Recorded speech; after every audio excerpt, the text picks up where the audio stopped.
الحمد للہ نحمده ونصلی علی رسولہ الکریم۔ ایک اور گناہ اور جرم جسے معاشرے میں گناہ نہیں سمجھا جاتا وہ ہے حسد کرنا، جیلسی جسے کہتے ہیں۔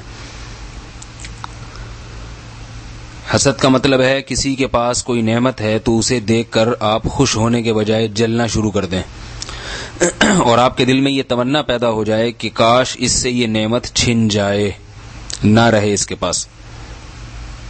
یہ چیز بھی ہمارے معاشرے میں عام ہے۔ کسی بھائی کے پاس پیسہ آ جائے گا، دوست کے پاس پیسہ آ گیا تو غریب دوست اسے دیکھ کے جلنا شروع کر دیتا ہے۔ کسی کے نمبر اچھے آ گئے امتحان میں، آپ کے کسی کلاس فیلو کے، تو دل میں آپ کے جلن سی ہونا شروع ہو جاتی ہے۔ دو بھائی اکٹھے رہتے ہیں، دوسرے کی بعد میں شادی ہوئی، گھر میں ایک اور بھابھی آ گئی تو پہلی والی بھابھی اس سے جلنا شروع کر دے گی کہ بھئی اس گھر میں ایک اور کیوں۔ یہ ایک نارمل چیز ہے، بچوں میں یہ بہت ہی زیادہ ہوتا ہے حسد کا مادہ، کیونکہ ناسمجھ ہوتے ہیں، بے وقوف ہوتے ہیں، اس لیے بہت زیادہ جلتے ہیں بچے ایک دوسرے کو دیکھ دیکھ کے۔ اس سے یہ پتہ چلا کہ یہ جلنا کڑنا کسی کی نعمت پر یہ بچکانہ حرکت ہے، بچوں میں یہ زیادہ ہوتی ہے۔ اگر یہ بڑوں کی حرکت ہوتی تو بچوں میں زیادہ نہ ہوتی۔ بعض دفعہ حسد صغیرہ گناہ کی فہرست میں اور بعض دفعہ حسد کبیرہ کی فہرست میں داخل ہو جاتا ہے۔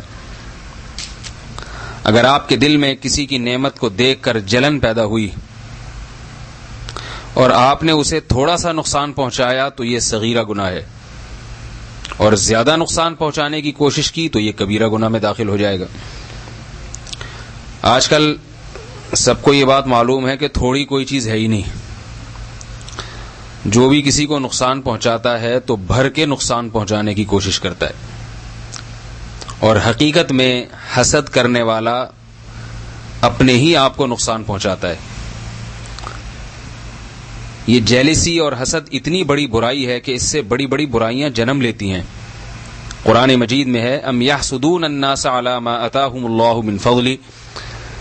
یہودیوں کو سب سے زیادہ حسد رسول اللہ صلی اللہ علیہ وسلم پر ہوا کہ ہم دنیا کے امام تھے، موسیٰ کلیم اللہ کے ماننے والے، یہ عرب کے بدو جنہیں لکھنا پڑھنا نہیں آتا، ان میں خدا نے پیغمبر کو کیوں بھیج دیا؟ تو اب ہمیں ان کو مقتدا اور رہبر ماننا پڑے گا تو ہم چھوٹے بن جائیں گے اور عرب بڑے ہو جائیں گے۔ اسی جیلسی میں، حسد میں انہوں نے ایک سچے نبی کا انکار کیا اور ہمیشہ ہمیشہ کی جہنم کے مستحق بنے۔ تو اللہ تعالیٰ نے اہل یہود اور اہل نصارہ کے اس حسد کا بھی قرآن مجید میں ذکر کیا ہے کہ یہ محمد صلی اللہ علیہ وسلم سے جلتے ہیں۔ ہاں، بہت سے ان میں ایمان بھی لائے اور بہت سے جیلسی کی وجہ سے انکار کر بیٹھے۔ تو اب سوچ لینا چاہیے کہ حسد کتنی بڑی آفت ہے کہ جس سے انسان بسا اوقات ایمان کی نعمت سے محروم ہو جاتا ہے، پیغمبروں تک کا انکار کر دیتا ہے۔ یہ اتنی بڑی برائی ہے کہ قرآن مجید میں باقاعدہ ایک سورت نازل ہوئی حاسدوں کے شر سے بچنے کے لیے۔ قل اعوذ برب الفلق من شر ما خلق ومن شر غاسق اذا وقب ومن شر النفاثات فی العقد ومن شر حاسد اذا حسد۔ فرمایا نبی آپ اللہ سے پناہ مانگیے حاسد کے شر سے جب وہ حسد کرنے لگے۔ اب یہ ایک ایسی چیز ہے، بسا اوقات اس پہ انسان کا کنٹرول نہیں ہوتا، غیر اختیاری طور پر انسان کے دل میں کسی دوسرے مسلمان کے خلاف جذبات بھڑکتے ہیں۔ اس لیے علماء نے لکھا ہے کہ اگر کسی کو نہ چاہتے ہوئے بھی دل میں حسد پیدا ہو گیا، وہ اس کو افسوس ہو رہا ہے، وہ پریشان ہے کہ میرے دل میں حسد کیوں ہے، لیکن پھر بھی ہو رہا ہے، تو انشاءاللہ وہ گناہگار نہیں ہوگا، کیونکہ غیر اختیاری چیز ہے۔ بس وہ اس کے تقاضوں پر عمل نہ کرے، یعنی جس سے حسد ہو رہا ہے اس کو نقصان پہنچانے کی کوشش نہ کرے اور اپنے علاج کی فکر میں لگ جائے۔ اب اگر آپ کو کسی کی نعمت دیکھ کر آپ کے دل میں جلن ہوئی تو اب آپ نے کچھ کام کرنے ہیں جو شریعت کا حکم ہے۔ پہلا کام یہ سوچنا ہے کہ بھائی تقدیر میں جو چیز لکھی ہے وہ ٹل نہیں سکتی۔ اگر اللہ نے آپ کے کسی بھائی کو، کسی بہن کو زیادہ نعمت دے دی تو یہ اس کی تقدیر کا حصہ تھی اور یہ چیز اس کو مل کر رہنی تھی. تو جو چیز جس کو لازمی ملنی ہے اس پہ انسان افسوس کیوں کرے؟ خوش نہیں ہو سکتے تو کم از کم افسوس تو نہ کریں. اور آپ کو وہی ملے گا جو آپ کی تقدیر میں لکھا ہوا ہے. اور اصل آخرت ہے، آخرت کی طرف توجہ دے انسان، وہاں انشاءاللہ ظلم زیادتی کسی کے ساتھ نہیں ہوگی. دوسری چیز، جس کے لیے دل میں حسد پیدا ہوا اس کے لیے دعا مانگی جائے کہ اے اللہ تو اس کو اس نعمت میں مزید ترقی دے دے. یہ کام تو بڑا مشکل ہے، دل تو چاہ رہا ہوگا کہ اس کو کچل دیں، گردن دبا دیں، اس کی بد دعائیں دے دے کے مار دیں اس کو. لیکن ایسے موقع پہ یہ سوچنا چاہیے کہ ایک مشہور مثل ہے کہ اگر کوؤں کی بد دعائیں سے بیل مرتے تو کوئی بھی بیل زندہ نہ رہتا دنیا میں. تو حاسد کی بد دعاؤں سے کیا ہوگا؟ اس لیے حاسد کو چاہیے، حسد کرنے والے کو چاہیے کہ اپنے علاج کی فکر کرے اور جس کے لیے دل میں برائی کا خیال پیدا ہو رہا ہے اس کے لیے دعا مانگے. اللہ سے یوں کہے کہ اللہ تو نے اس کو، میرے اس بھائی کو دولت دی تو اس کی اس نعمت میں مزید ترقی عطا فرما. دل تو جلے گا لیکن اس سے آپ کے دل میں حسد کے خیالات ختم ہو جائیں گے اور جس کے لیے دعا کر رہے ہیں اس کی محبت دل میں پیدا ہو جائے گی.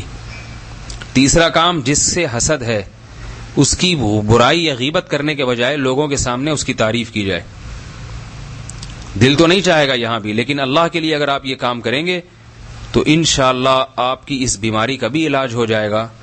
آپ کے دل سے یہ غلط شیطانی خیالات بھی ختم ہو جائیں گے، دل کو سکون بھی مل جائے گا.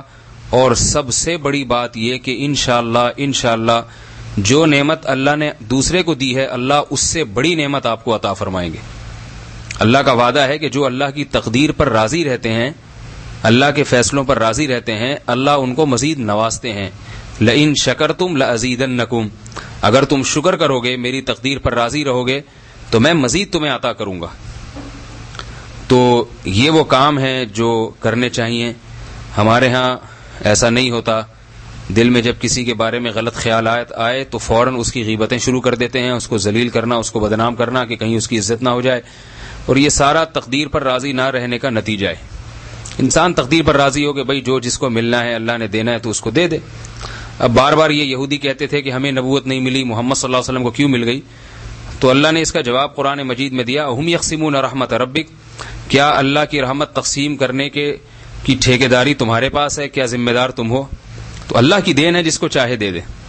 پھر اللہ نے قرآن میں فرمایا کہ ہم دولت جس کو چاہتے دیتے ہیں. تمہاری مرضی سے دولت تقسیم نہیں ہوتی تو نبوت کیسے تقسیم ہو سکتی ہے؟ تو حالانکہ دولت تو نبوت کی نسبت بہت ہی کم درجے کی چیز ہے. تو تقدیر پر اگر انسان راضی رہے کہ جو میری قسمت کا ہے مجھے ملے گا، جو اس کی قسمت کا ہے اسے ملے گا، تو پھر یہ فاسد خیالات انسان کے دل میں پیدا نہیں ہوتے.